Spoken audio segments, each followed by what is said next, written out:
If you've ever sat in a shul behind the mechitza, then you may feel that there is a certain gap between the opportunities open to men and women within Judaism.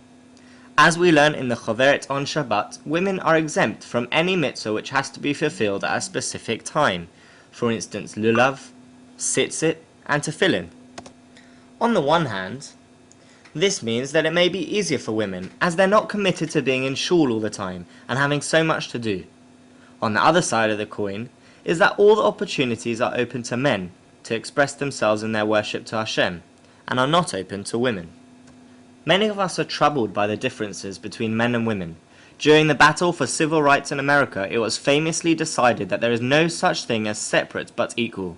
The practice of having separate buses for blacks and whites was fundamentally a form of discrimination, even if the facilities were of the same standard. How do you think this fits with Judaism? In Judaism, are women equal, unequal, or different? Can things be separate but equal?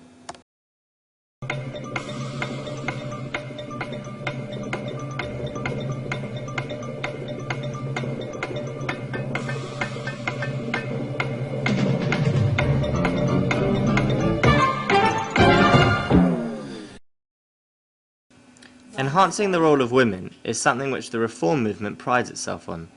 They step outside the norms of halakha and have allowed or commanded many things to enhance women's experience of Judaism. For instance, women counting in minyanim, women rabbis, and women laning.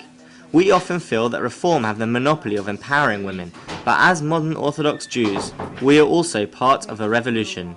It is slightly slower, but we have to keep in mind our unwavering dedication to the halachic system. While the Reform movement sideline halakha in favor of women's rights, we integrate the two and look for how a halachic lifestyle can make space for women.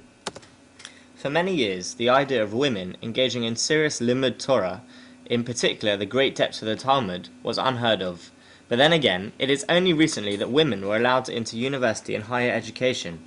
As women have educational opportunities, it makes sense that they should bring their Torah study up to a similarly high level. The past 40 years has seen the emergence of many serious Torah institutions where women are learning to the same level as men.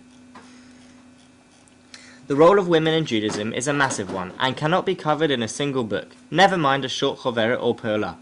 It has changed considerably in the past 100 years, and the expectations of women are obviously different. We should be confident to look at our history and find the women's narrative. It is therefore important to educate about female Jewish heroes, such as those in the story of Hanukkah, Purim, Pesach, and many other stories in the Tanakh. Although women have played different roles in the past, they have surely played very important ones.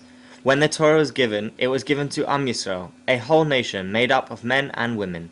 This week, at Sfiva, let's give the attention to the half who has sometimes been ignored, and educate about the Chanuchim, about the two very different roles in Judaism that men and women can play. They don't have to be the same to both be important.